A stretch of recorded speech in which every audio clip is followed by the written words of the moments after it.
Hello, and welcome to the Authentic Creative, expanding our capacity to feel good podcast. I'm so excited because today is Michelle Rios is here as our guest. I'm going to read your bio so you can just enjoy listening to her bio so we can just get that out of the way so you guys know who she is.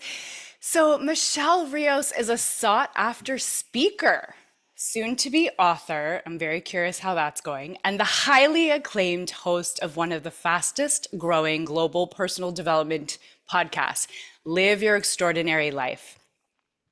Her relentless pursuit of her own extraordinary life helped her overcome the adversity, challenges, and financial struggle of her humble beginnings growing up as the eldest daughter of teenage parents in rural America and propelled her to become an extraordinary self-made success. Today, Michelle is a respected business leader and soulful entrepreneur. Her story inspires audiences around the world.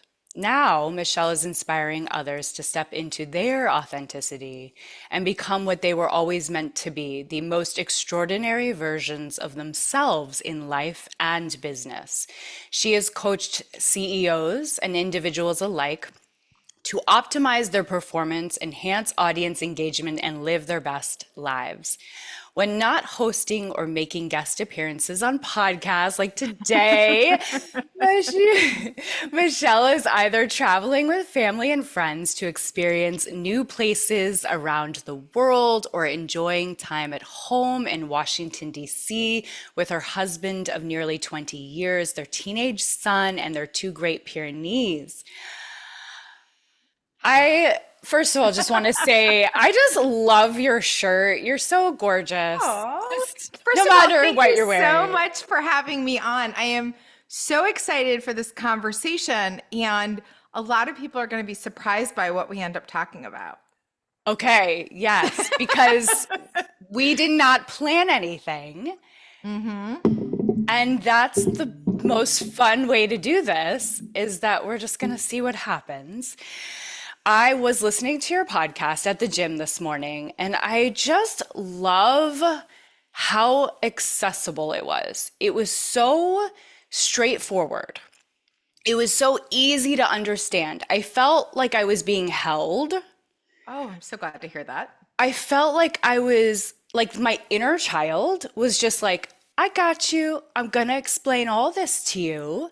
And we're going to go on a ride. And yes, I'm going to share my personal, authentic, genuine struggles. I'm going to be vulnerable, but I'm also going to like take you one step at a time through this spiritual vast world because saying that you're spiritual or that you're authentic, we just kind of assume that people understand what these things are and that we all have the same language, but we don't. And spirituality covers the gamut. And so does entrepreneurship, and so does being a woman. And like you were describing what the divine feminine meant. And I'm like, you know what? That's perfect because we just make these assumptions. Yeah, it's so true. Well, and the reality is, I am so lit up talking about authenticity and about the divine feminine because my journeys are in stark contrast to that. And it's only been in recent years where I've really been able to step into my full authenticity, which has included this entrepreneurial journey as sort of the next natural step. And the reality is, I was steeped in masculine energy out of a mode of survival Yeah, for yeah, decades. yeah, yeah. So the That's divine feminine's a welcome balance to my life. And it is such a homecoming, to be honest, to be able to sit in it and go, I am both powerful, I can get things done, and I can tap into this deep, intuitive part of me that for years I negated. Yeah, you were talking about your very personal journey of ending up in the hospital at one point, and I don't know if you feel comfortable sharing any of that part of your journey. We're just, Yeah, any of right? it. I mean, I I look, think it's so relatable for so many women that are ambitious in life to have that type of experience, whether it's the hospital experience or being on the floor of their kitchen or whatever that is, their dark night of the soul. And a lot Yep. of us have many of those.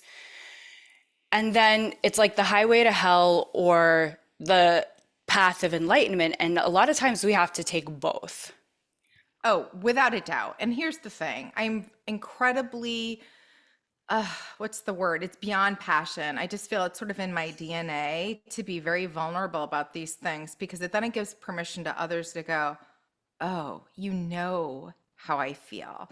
Because this is universal. I think Yeah. that this is everything we're talking about. And I can give you, some context, but because it helps really to illustrate the story. But at one point or another, all our paths converge, right? The reality is, this is the spiritual journey that we all go on as humans, and recognizing that we go from being able to be protagonists deep in our story to stepping back and being the observers of this journey that we're on, and that we have some Mm-hmm. control over what's happening. And I think that for so many, particularly the first half of our lives, for me, it's like the John Mayer song, the whole quarter life crisis. That was me. I had it early on. I You grew grew up up fast. Yeah. fast. Yeah. I had a 16-year-old mother, an Yeah. 18, barely 18-year-old father, and They were kids. they were little. I have a 17-year-old son who can't take care of the dog. So, Right. and then I had two siblings that came not too far after me. So by the time my mother was 21, she was getting a GED at night with three kids, with me in tow, and then two other little ones at home. And, she was a Amazing. despondent mom at the time because she was just so Mm. overwhelmed as a Yeah. child. Yeah. It's not surprising that the pendulum swung in the far opposite direction. I was in my mid 30s Yeah. before I had my son because I watched what my mother went through Yeah. and it was terrifying. And it's not surprising. My sister, who's a therapist, same thing. My brother, who turned out to be an attorney, same thing. He Wow. pushed it even later. He was in his 40s. He has little Wow. ones. And so you have to look back, and I'm not a big believer in dwelling in the past, but I'm a Mm-hmm. huge believer in excavating the past so that we can understand the path that got us to now, Yeah. And have that and compassion too. Like, of and course, of recognize. course, of course. Yeah, I would beat myself up. So, I'm the oldest of three, as you know from the bio. I'm the I'm the oldest of oldest three. too. I get And it. it Yep. creates a different dynamic, and Yes. it's not to say that other kids in the lineup don't, they all have their own things, but there is something about being the first. And I Yep. think if you're a woman, if you're a female born into the first, often we play more traditional male roles off the bat. They expect us to be the leaders. And for me, I knew very early on some really, what would I consider, heavy information for a 7-year-old Mm-mm. to really grapple with, which was, I wasn't planned. Okay. And my parents had to sit me down because that sort of came out in the course of a family gathering, like older cousins kind of teasing the cute little kids of the family of like, you're an accident kind of thing. And I was indignant about the whole thing. I was like, no, I'm not. What does that mean? Yeah. And it What does finally that kind of mean? dawned on me, what does that mean? And Yeah. I confronted my parents, what was am I an accident?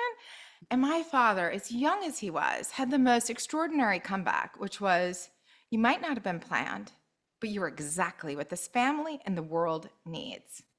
Bless So him. right away, Bless he gave him. me a story that could have easily gone I wasn't wanted, I wasn't Yeah. expected, I wasn't planned, and it's been rough because I came into this world. It's been unplanned futures for my parents, right? These were not the paths they had originally. I'm sure they didn't think that this was going to happen. Question for you. How does Yeah. it feel? I know I'm interrupting this flow, but I gotta ask you, how does it feel for you? Because I bet you've had to work through this to be more successful than your parents. I put that in quotes, right? Because I don't It's know their path. so it's interesting. For me, it was sort of a fait accompli that I was going to do great things, that I Hmm. had to pave a path for younger siblings. You had I, to, yeah. I Okay. had this dialogue at the table, which was, back in those times, we talked differently to our children than we do today, right? Like, Right. There was not it was sort responsive of, parenting. Yeah. no, it was sort of like, pick yourself up by the bootstraps. I grew up in New England. So, Me failure, starting too. up. Me Where are you too. from? Vermont, New I'm York. from Maine. So, Okay, there we go. you know how it is. And it is, for me, it was sort of just known early on. I was the smart one. I was a performer. So I'm really excited to actually talk about the creative side. I was a performer. So I was on stages, I sang, I played guitar, I was in musicals. I was always doing these big things, Love but it. I was doing it without realizing it was to kind of justify my existence. I was trying to Ugh, make them proud. I was yes. trying to demonstrate to them that their sacrifices weren't in vain and that I was worth those choices. Oh And my that's a God. really heavy thing for a kid to So carry. heavy. So heavy. And I had extremely young parents who didn't know how to help me process it. I knew they Right. loved me. I didn't question that part, but there was no real guidance or Hmm. Hmm. counsel. They were still trying, we had a lot of firsts together. Like, So did you have mentors that you looked to? Were you like Oprah, or what was that kind of for you? not as a young person. As a young person, my mentors were musicians because I wanted to be a singer. Who I did you wanted to be love? a songwriter.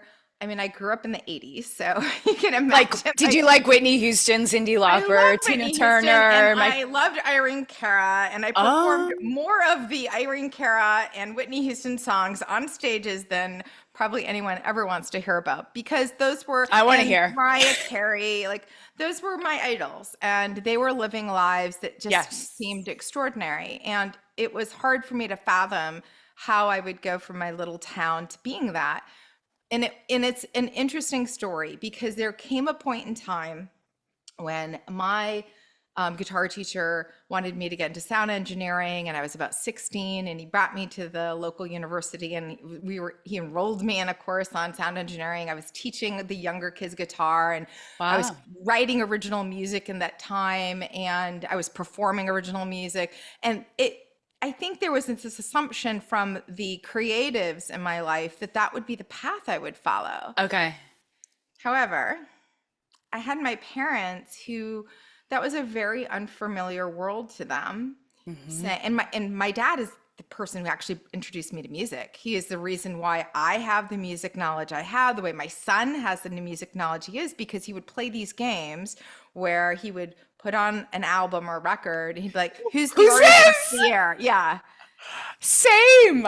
from like age 5 on. And it was like super competitive, like, you get it, or if you get it, you get it. And I Who's so this? wanted Yes. him, I wanted to connect with him, I wanted to feel, Yes. Yes. like we had something in common, because he, Yes. generally speaking, wasn't very happy. He grew up very quickly, I grew up very quickly, he went to work in a paper mill doing shift work.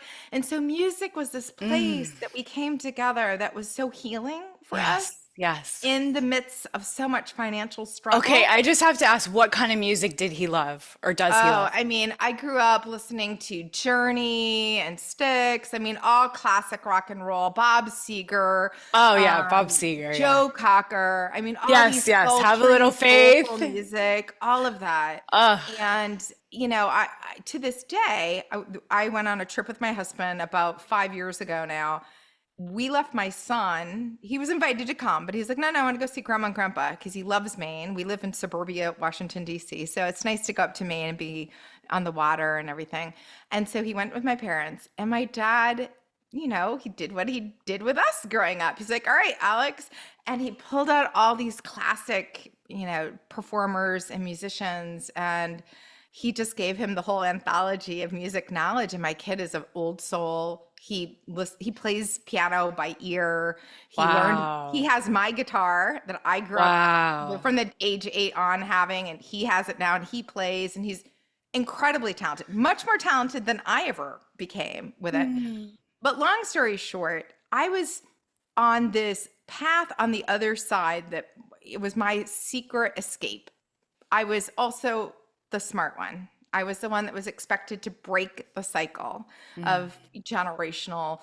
I wouldn't even call it poverty because, I've traveled enough to know that there's levels of poverty. It was working class Yeah. syndrome, right? You can't Yeah. really get out from under. You're just making Yeah. ends barely meet. Yeah. And and it was assumed that my job was be to figure it out. Like no one had gone to college before, no one had made it to grad school, no one had Wow. left our small town. My parents were neighbors. They grew up in the same small town that I was born in.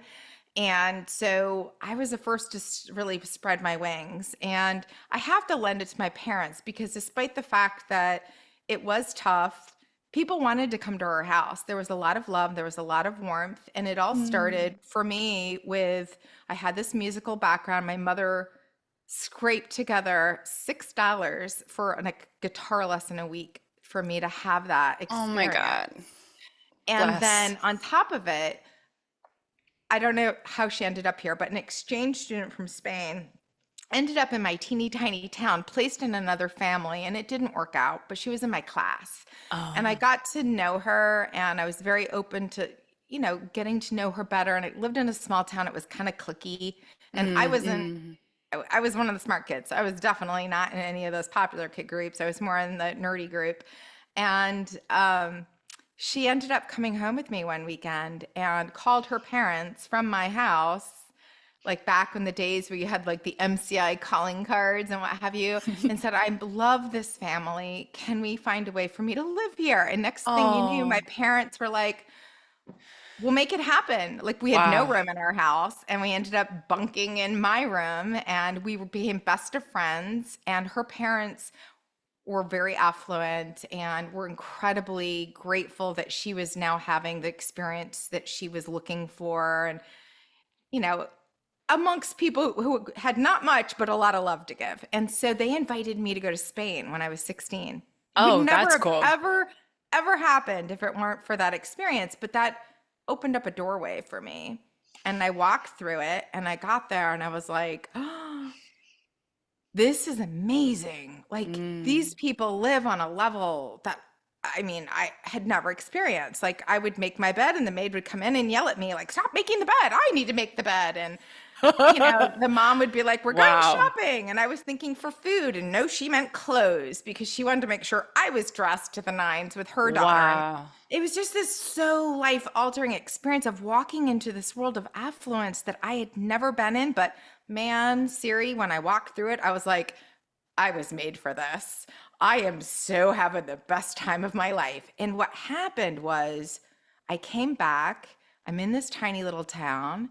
And I said, I'm going back to Spain when I Mm. graduate. Mm. And I'm going to learn Spanish. Hmm. And I'm going to be, back then, it was a lawyer, doctor, or Yeah. MBA, right? Because those were Hmm. the tracks of like secure financial success. And that felt practical and Hmm. pragmatic. Hmm. And I wanted everyone to be happy and proud of Yep. me. And look, I bought into the whole American dream, hook, line, and sinker, that if you go down that pathway of corporate America and you work hard, and I knew how to work hard, if you Hmm. worked hard, you could be anything. And so Hmm. I said, well, I can do that. And I was like, I'm going to be an international lawyer. Long story short, that did not happen. That's not exactly what went down, but that was the intent at 16. And Yeah. I ended up going to college. I had a lot of, I was like a bit of a chameleon. I was the kid from, the poor family, but I got into really elite schools because I studied my butt off. And it was interesting because the professors would be like, don't be so hard on yourself. You don't have the background or the pedigree of some of these kids. I remember thinking, what the, Mm. you know what? Mm. I had a huge chip on my shoulder, so that didn't help. And I was like, proving you wrong. So Yeah.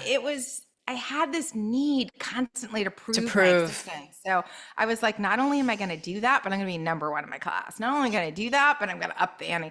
And that's what happened. So I was told I couldn't study Spanish as a major because I'd never studied Spanish because it wasn't offered in my school. I'd studied Latin Oh, for eight wow. years going to go to law school. And I said, no, I want to be a Spanish major. Like, it's impossible. These kids have like 6 to 8 years over you. I'm like, watch me. So my freshman year, I won the book prize award in literature for Spanish, but I spent, with my headphones on in a language laboratory 6 hours every Oh evening, my God. got a job there so that I Oh my could be goodness. there. And I did what I had to Yeah, do like to tooth and nail climb. survival, really. You were like, Well, I must. Yeah, and I had siblings behind me. So there was this, paving the my path. parents, little bit of parental or family contributions that had to go to my college. A lot of, I was, very, very fortunate. I had a lot of grants, very little loans to go to college, almost negligible, to be honest. And then I got scholarships for grad school. So my parents, the little bit they had was so much of our family income that there was a tremendous pressure to make sure it was nothing was wasted, that I maximized my time there.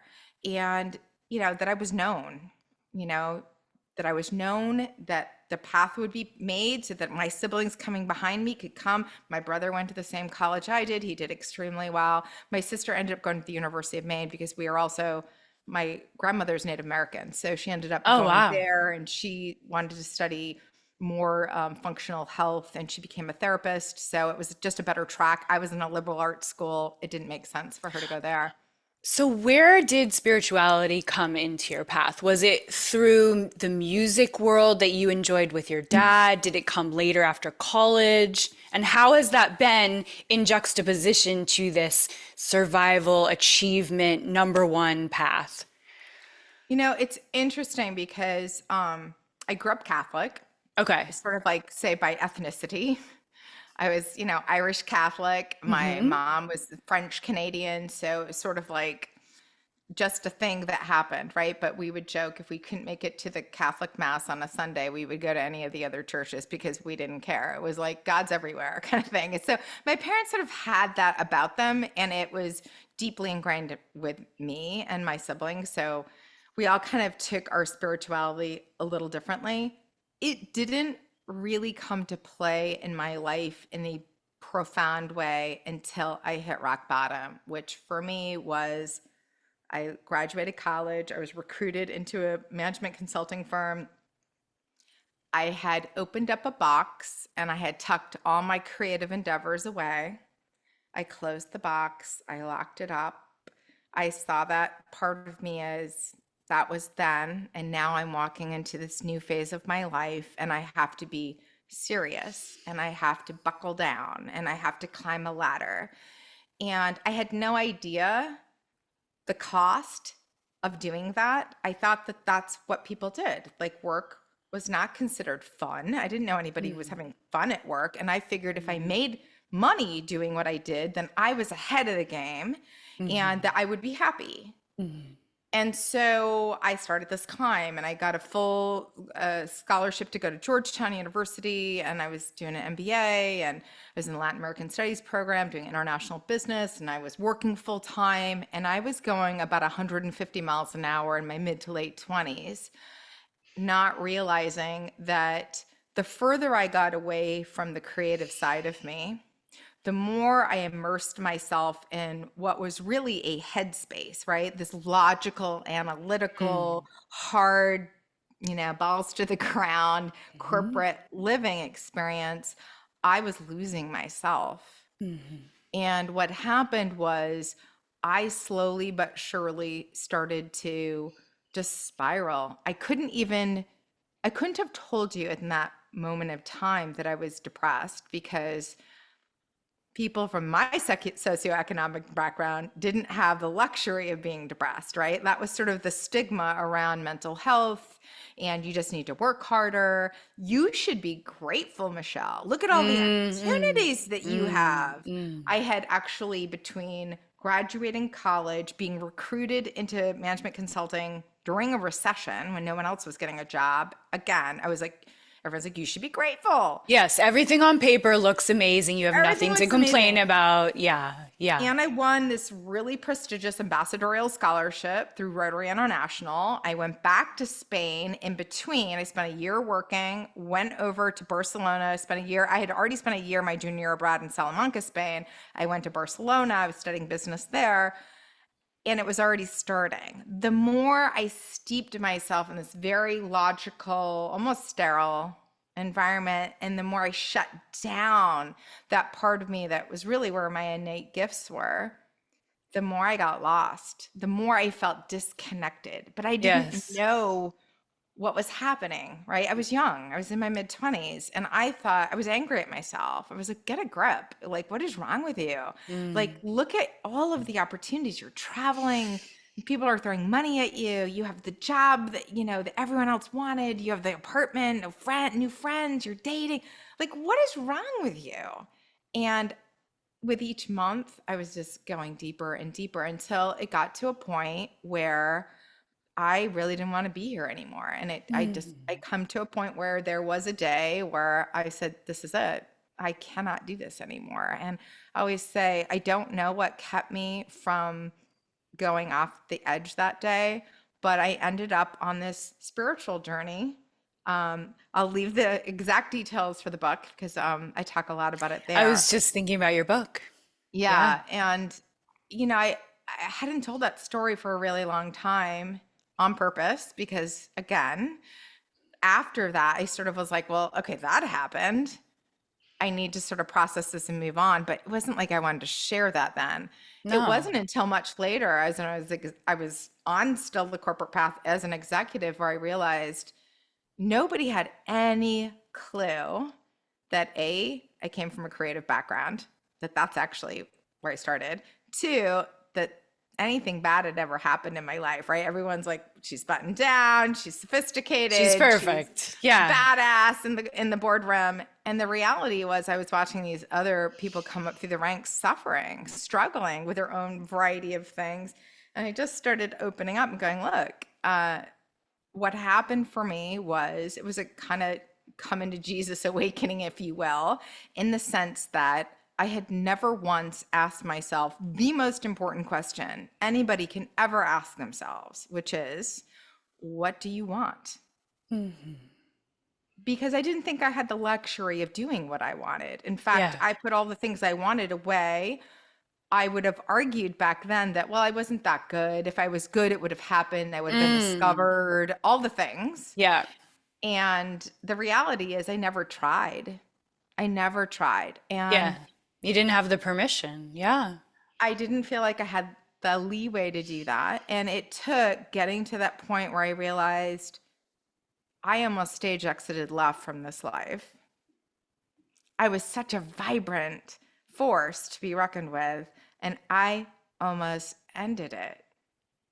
This is not the way this is going to go. What do I need to do? And so I always say that worst day of my life turned out to be the most transformative first day of the rest of my life. And I walked out of there, I ended up in a community mental health facility, all serendipitously, divinely Wow. orchestrated. Wow. And I walked out of there, went into a CVS, bought three or four college bound, notebooks, went home, sat in my apartment and wrote my heart out, just wrote it all out. All the pain, all of the delayed joy, all of the sacrifices, all the delayed satisfaction, all the things I had put on hold, and said, okay, I don't have a backup plan. Like, I don't have somebody who's going to say, oh, you want to make a big career shift and just, we'll pay your apartment and pay all your bills and just do what you want. That was never going to happen for me. But I said, okay, within the confines of this current situation that I'm living, how do I move toward what I love? How do I move back toward myself? How do I find my way back home to me? And so I talk about that this has been a journey that's took a really long time, but there were moments of awakening. That was a tremendous awakening moment.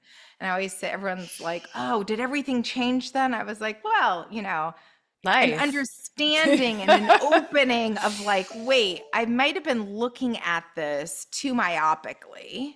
I need Mm. to step back and see what's really happening. And then I really went on this very profound self discovery journey in the evenings, on the weekends. I spent time in self reflection. I had never stopped from about the age 6, 7. until my mid to late 20s. I was running fast, hard, staying busy, engaged, doing multiple things. And so to like go through my workday, but then allow myself the space, creating the space to say, what do I love? What do I want? What Yeah. are my gifts? Yeah. Yeah. And there was this almost innate recognition, Siri, that you're given these gifts and you need to do something with them. And what Mm. I always say is it was kind of like, remember the movie Jumanji, Yeah. where they throw the board, into a box and it's locked and it's deeply buried somewhere, but they can hear the drums, dun, dun, dun, dun, dun, dun. For me, that's what happened. Like with all of these writing gifts and speaking gifts and being on stage and performing, I'd locked it all up, but it was still there. And the disconnection, the dissociation that created that kind of perfect storm for the suicidal ideation was just a complete disconnection from self. I had shut down that part of me because I didn't understand that it could coexist with this other life that I had chosen on my own. I always say, like, I made those conscious decisions, of course, in Yeah. retrospect, you say, but there were Owning it. expectations, Yeah. and society has certain expectations, The families have certain conditioning, all of expectations. it. Yes. There's conditioning Yeah. and all of that happening. But I had made the decision. I didn't blame anybody for the path I was on. Um, but I realized then I needed to do something profoundly different. So I did something before anybody else was doing it, and I found a coach. And, this is Mm. going back now, gosh, almost 25 years before coaching was a thing. Mm. And I found a coach who is still a dear friend of mine. He lives on your side of the woods. He's over in Ashland, Oregon. He was in Portland. Oh, He was in Portland for years and years and years. wow. And he was the one that started really helping me find my way back home. And Yes. I We would all have need these, mentors. Yes. yeah, I would have this. He is such a gentle soul. And he's in his 80s now. And Wow. he made me buy like paints. And I remember going, Oh, paints, I haven't painted in forever. And he's like, get the paints. And, then it would be like poetry this week. And then it was like yes. short stories. Yes. And at first I rebelled from the whole thing. I was like, I need to figure out how to get a job that I love. And he's like, how about we work on bringing the gifts back to life? Mm. And it was like, he knew that I loved to public speak. And he's like, so what are you going to do about that? And so it started off small. I found a home for teenage moms because Wow. I was the baby, and I went to the homes and I would be like, so you're going to have this baby. I'm that baby. I was the baby that the 6-year-old had. So just let me tell you, it can turn out okay. It can turn out better than okay. Wow. Like, hang in there. Like, have Mm. faith. It can get better because so many of them are just like at the end of their ropes, right? Like their parents kicked them out. They don't have anywhere to go. That Just happened to turning my your mom. pain into your purpose. That's beautiful. That's Yeah. So it, beautiful. it started off there. I was like, there's a place for me to play. I can use the understanding of what it was like to grow up in the chaos of teenage parents, because it is chaotic and there's a lot of insecurity and instability. But also, I grew up with my parents. Yep. So, as demanding as they were of us, and they were very demanding because they were hard workers, we were very demanding of them. So, the agreement was I would go to college, my sister would go to college, my brother would go to college because that's the birth order. And then I would go to grad school, my sister would go to grad school, my brother would go to grad school, and then my dad would go to college and my mom would get back into the workforce. And we all did that. We all kept our promises to ourselves and to each other. And it's, my father's an entrepreneur now.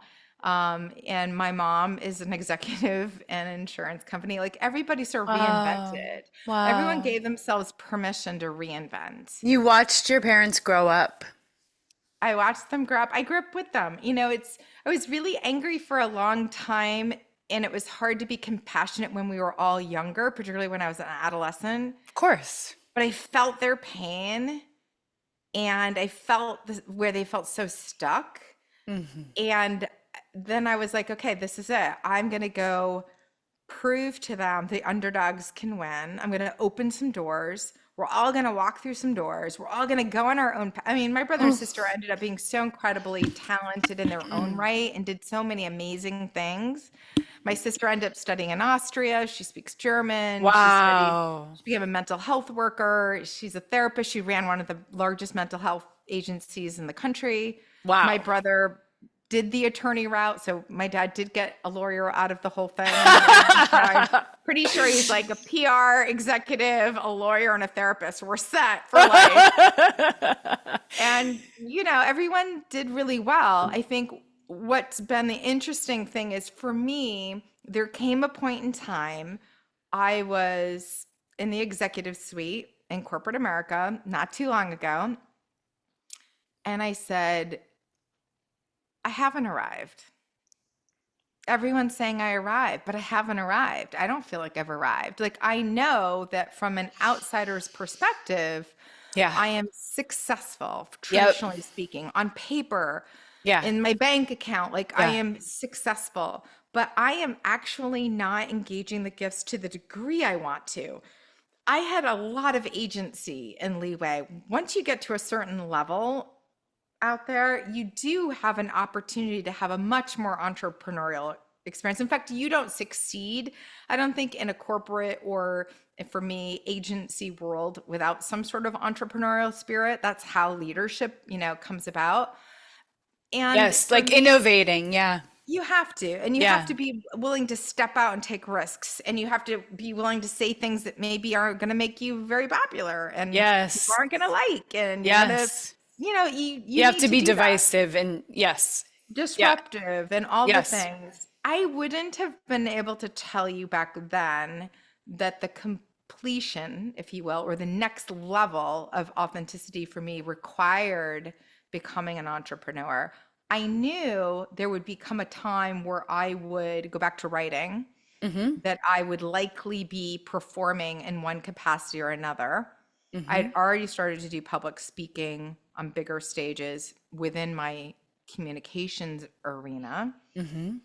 But the thing that lit me up every day was working with vice presidents and senior vice presidents on how to engage, how to, like, maneuver the Communicate. system, how to Yeah. communicate more Yeah. effectively, how to create leaning into joy, which is something I, quite Mm. frankly, never had done. So it was Mm. like, well, how do you know that will work? I said, because I know the contrast. I know when I delayed Right. joy, it Right. actually did not create inspired action for me. It created more discord, and I persevered through it. So I have a lot of grit, but there is a better way. And as I've become much more free in an executive role, I've realized the more I leaned into joy, the more I took care of myself, the more I took the trip and put the phone away, the more I created space for introspection on a regular basis, the more inspiration I could bring back to the people I was there to lead,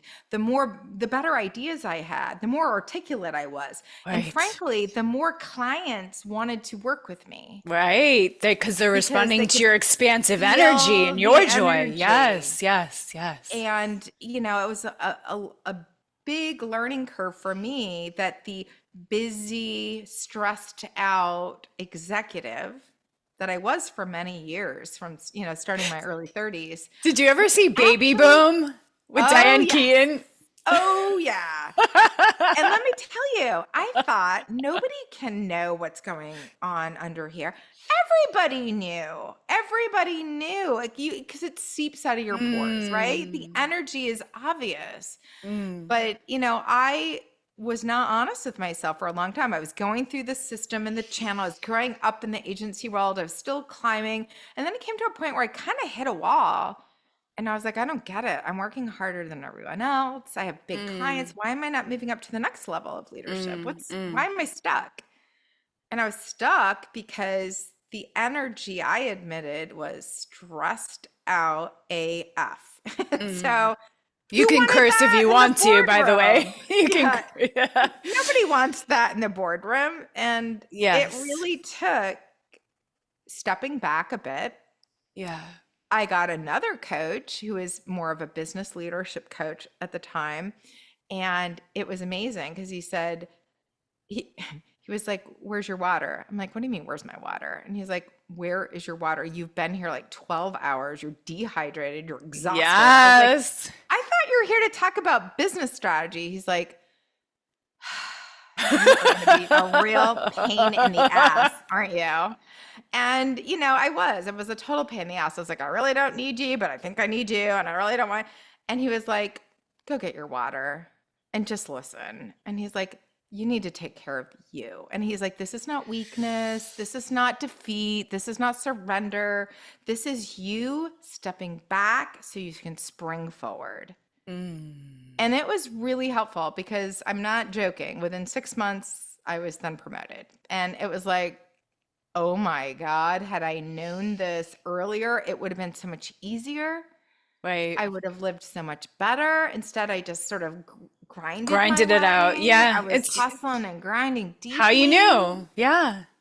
And I was resentful. I was just pouring out of Of my ears. course. I'm Of working so course. hard and no one's It's recognizing me. I like was the martyr totally victim, paradigm. Yeah. totally Total. victim Yeah. mentality at that point. Yeah. And it really took somebody who was strong to push up against me and say, "No, you're doing this to yourself." But you know what's interesting, Michelle, is like that ambition and that survival, as much as it was a detriment to you and your health, it also has taught you everything, like you said, the contrast of everything not to do, but it's also built you to be who you are, this resilient, gritty, strong person, and you've had access to all of these. I mean, your experience is like runs the full gamut.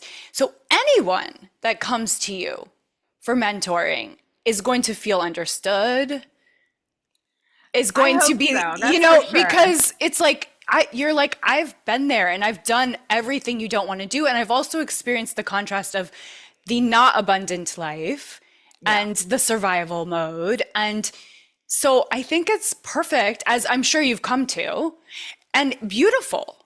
Like the way that you're able to now help, is it mostly women? I would say about 60% are women. It's interesting because, again, being in the business world, you sort of take on more of that masculine energy in those leadership roles. It's a natural thing. I was already steeping in it and marinating in it as a kid, going up the ladder through my adolescence and into my 20s. But then when I stepped into leadership roles, it was sort of like that was, you know, I had to figure out my way back to finding that feminine energy. But what happens as a result is I do have a lot of male friends. I think men also feel comfortable telling me things that they don't Mm, necessarily feel comfortable telling their peers mm. because they can know that, well, Michelle gets it, Yeah, but Michelle does have this nurturing side. Michelle's a mother. Michelle has this nurturing side. She's a mentor. It's a safe space. very So I feel dynamic. really proud of that. I'm raising Yes. boys. I know you are too. And Yep.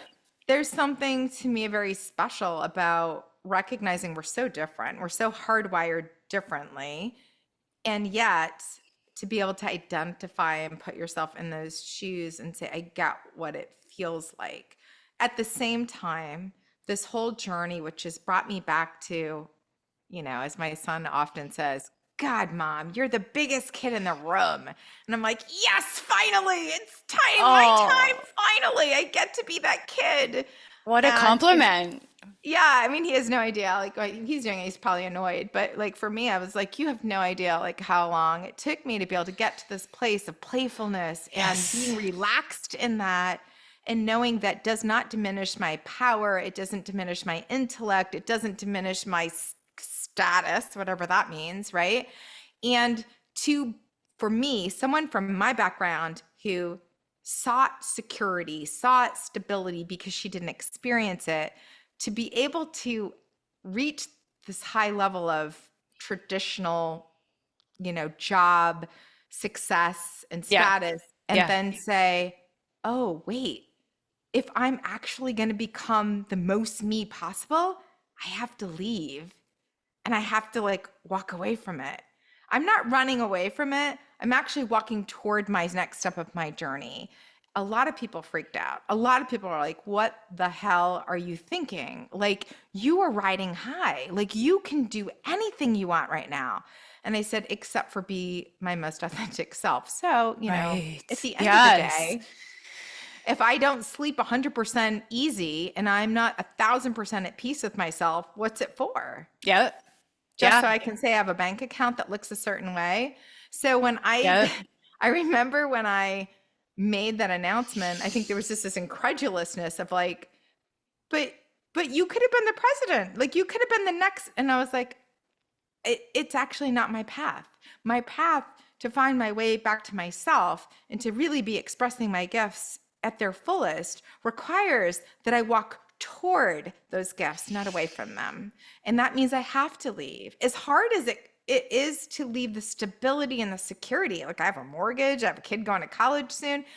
It was not a light decision, but Yeah. it was a decision that when I got to this point where I knew I was creating space regularly for introspection. Hmm. And it's an important part of when I work with people going on the self-discovery journey of asking the big questions and frankly revisiting the gifts and making the space to just be in that space. I didn't create terror at the idea of leaving everything I had built behind and starting over.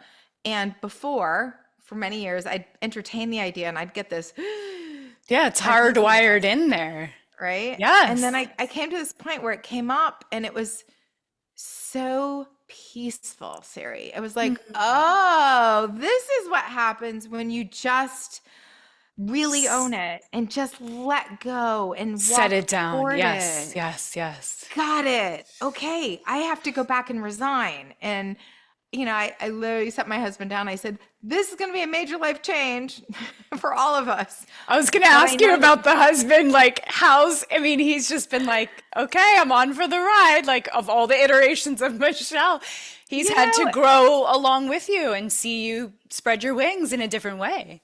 it's been an interesting journey. I always say, everyone's like, so how did you make it? Like, we're going to celebrate our 20th wedding Yeah, anniversary at the end big. of August. That's And big. I said, the first 17 years were hard. Okay. Like, we grew up together. Yeah. We met each other in our late 20s. We got married in our early 30s. Hmm. We had a lot of firsts. We're both underdogs, both came from environments that required a lot of grit. And You have like matching trauma a we little had bit. very similar traumas. His dad, he's from Peru originally, and his dad had come here after the country had gone through a major economic crisis, and he left the family behind for 8 years to set up residency to then be Wow. able to bring them over so they could have residency. So there was a separation, Similar to you. Interesting. Yes. Yes. but we have very different personalities, which I always say is good and bad, right? You have to work through these things because on one level, I had this strong masculine energy, and he was not deeply healed in the alpha energy. And so it would be offsetting for me because then I would be like even more masculine and it would be like, Yep. but I want to be the girl and I do Yep. want to relax and be protected. And then that felt like a contradiction to say out loud. I'm like, can I say that out loud? And now I'm like, I'm in a different space. I'm in midlife and I'm like, yes, I want to be able to be in my masculine energy to get things done, to push things forward. And I want to reside in my divine feminine to be taking inspired action that's in alignment with who I am, that's really working through my gifts and it's intuitively led, not just sitting in my head space, which I lived in for decades. Yeah. And it's been nice because as I said, I'm pulling back and living more in alignment. I have to do this. This is the next step for me. You're going to have to figure out how to regulate for you because I'm Mm. not going to be the driver anymore. Yep. In that sense, I will be Yep. your co-pilot. I Yes. will have, intuitive action with you. And I'm still a hard worker, get things done kind of person for sure. In fact, I still have those tendencies, right? Of But it course. it gave him space to step up in a different Yep. way and a much Yes. more healed. Quite frankly, I think there was some competitiveness that I didn't realize. Like he was Mm-mm. like getting out of her way, and I didn't Mm. even.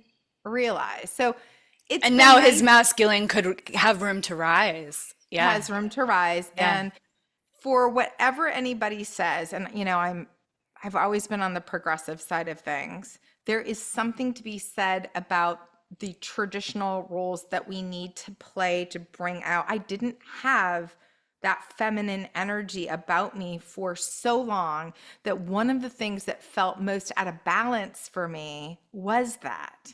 Mhm. And only when I could kind of step back and not worry for a little bit that we could handle this together, that he was going to keep things going while I figured this out, and that would allow me to then come Yeah. back, make a comeback in a new way, in a new, new arena, So but give me amazing. some breathing room Yeah. that I could say, I'm safe.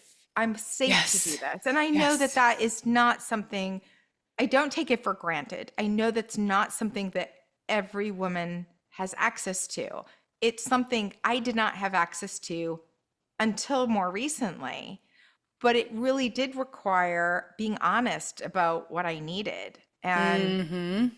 And I get that a lot of us that are strong women don't necessarily bring in healed alpha energy into our world. That's Mm. something that's often, we get the wounded alpha energy, Yep. and they're usually around, if they're attracted to a strong woman, they're often much more in matriarchal environments as kids. Mm-hmm. And that's just, the energy's off. And Yep. for us, it required me to go, I need you to step up and play more of that role I've been playing since I Right. was a kid. Right. And that's not that I'm not your co-pilot. Like, I am a very vocal woman. I make my thoughts known on everything that goes down in my family and probably beyond. Sure. But I needed to be able to say, I need to step back and take care of me. I need to step back and work on these gifts. I need to have the space to be able to write my thoughts down. I need to be able to create this coaching practice. I need to be able to have a medium like a podcast to Yep. be able to bring to life All of stage you. performance. I just laughed and I Yes. was like, I have my own show, right? You have your own show. All of these people who are innate performers, who are used to Yes. entertaining. There is something so special about this medium, Mm. whether you're conveying information or you are dissecting a problem or you're sharing a story. I'm a professional storyteller. I got paid really well to tell stories for a couple of decades. And it was just sort of a natural next step of like, oh, yeah, I'm going to go back to storytelling, which is what I was doing with music as a kid. I Yes. was writing my own music. I was telling stories then. I was getting on stage. I was acting. I was in musicals. I was in plays. I was storytelling. And it's so funny that that thread, despite all of the twists and turns of the journey and all of that, it still found a way into my life. And I Yes. never 100% left it. But let me tell you, that Jumanji box of gifts were like dun dun dun dun dun dun dun dun toward the more recent times, to a point where I was like, okay, they're gonna bust the lock off if I don't open it up and start owning this again. Yes. Like your soul is gonna, the body is gonna kick out if the soul doesn't get what it really needs. And Yeah. and I talk about, at that point, I'm so grateful that my awakening, my first awakening, because God knows there've been many since then, Mm-hmm. but my first real awakening of like, I'm not doing this right. I'm completely out of alignment, even though everyone around me is telling me, great job, awesome, another promotion, So another disorienting. scholarship. Yeah. And my soul ached. It was Yes. sick. It was Yes. disconnected from self.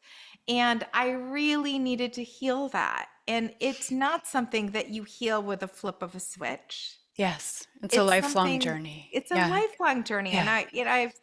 I work with a lot of high achievers, right? Like Mm-hmm. I've Yeah. talked to a lot of people who are like, I want to be an entrepreneur, or I'm an executive that realizes this was not the be all and end all. Like, what's the next step of what's the next chapter? Where do I go from here?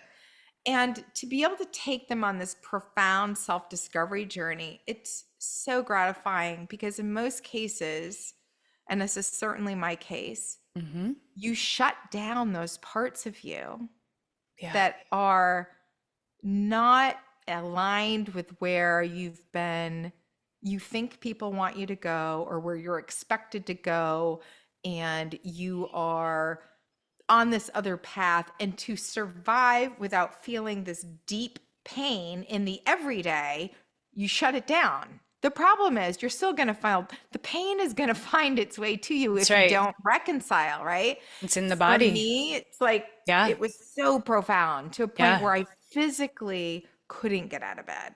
I Yeah. physically was like, I can't move. I felt like all the adrenaline and anxiety that lived right under the surface for me, that was sort of the survival. It pushed me, it propelled me. I always said, like, I was phenomenal at channeling fear because I was more fearful of failure when I was a kid than I was of trying anything. So I was always willing, like, okay, you need me to go across the world? I'll do that. You need me to move far away because there's nothing left for me in this little town? I'll do that. I was always willing to be the first to take the big leap because the fear of failing, the fear of letting people down, more importantly, I So think the great. fear of Yes. not being loved was Oof. so profound that I was willing to take these leaps. Yeah. And the really interesting thing is, my sister is the therapist, and she's like, "Oh my God!" Like, we did an episode together. It was like the second episode of my show, and it was all on fear. And she said, there were so many times where you were taking these first leaps in our family, where she's like, I was terrified of, like, I moved away across the world, out of the country and into the city at a time pre-cell phone, pre-social media, triptychs on my own in a U-Haul, having never driven a car outside of my town. And she's like, we didn't know you were going to survive. Like, DC had the highest murder rate in the country, Right. and you're like going into the thick of it. And it was just so foreign to anything that we had experienced growing up. And she's like, you were just diving in headfirst and diving in and diving in. And I said, because the fear of letting my family down terrified me. Yes. And it's one of those where, we were both like crying having this I have to conversation. go and listen now. Yes, I will. But at the same time, I said, can you imagine had I not done all of that? Had I not gone through that adversity, Yes. I would not, I don't know that I would have had the most extraordinary life that I have ended up building. That's And right. it's not to say it hasn't been hard, but I recognize that the spiritual journey is going to take you, you know, for me, sort of one of the biggest recognitions was, of course, we all know this now, it's sort of table stakes, but we're all spiritual beings having a human experience. Mm-hmm. Mm-hmm. That was not a known back 20 years ago. That was not common lingo. There were maybe small circles of people doing like Course in Miracles and the Marianne Williamsons just coming out on that front, but it was Mm-hmm. not mainstream like You're it right. is Yeah. much more so today. Yes. And yet, there was this sense that I signed up for this. I need to see it through. I will find my way back home. I always knew that there was going to be a reconciliation, that it had been hard, but there was a lot of healing along the way. And, I have to give it to my parents who, what they couldn't give financially, they did give emotionally. Like, I was Which doing is things, yeah, I mean, huge. I would say as valuable, if not more. Like, it was so far outside of their experience, so it was hard to identify, but they would cheer me on. They were my advocates, and Mm. a lot of people are like, "Oh, it was so much pressure." And I said, "I was born with a yoke on me, I swear. Like, even if my parents had been otherwise, I think I would have been I think I was just driven. Came out Yes. very driven and determined. It just happened to be that I had certain circumstances that required me to come out of a deficit, if you will, out of a trench to kind of level the playing field for Yeah. myself and my family. And Yeah. I'm grateful to have had the experience, because unless you kind of go through something like that, I'm actually having this conversation with my 17-year-old who's going to be applying for college in the fall. And, he's reflecting on his own young life. And he says, Mom, he's like, I don't really know what I'm going to talk about. I don't have the same kind of adversities. And I said, no, but yours are different. You know, you That's come from right. a mixed background. You have to reconcile what it's meant to be, you know, Latino and white in a society that's very affluent, very different than where I grew up, and still be grounded, to still understand where your families come from. He knows, you know, my father-in-law went through a lot to get his father's, my husband's family here. My parents, he knows what they went through and then what I went through. And I think there's just this deep old soul understanding Mm, of you can't take it for granted.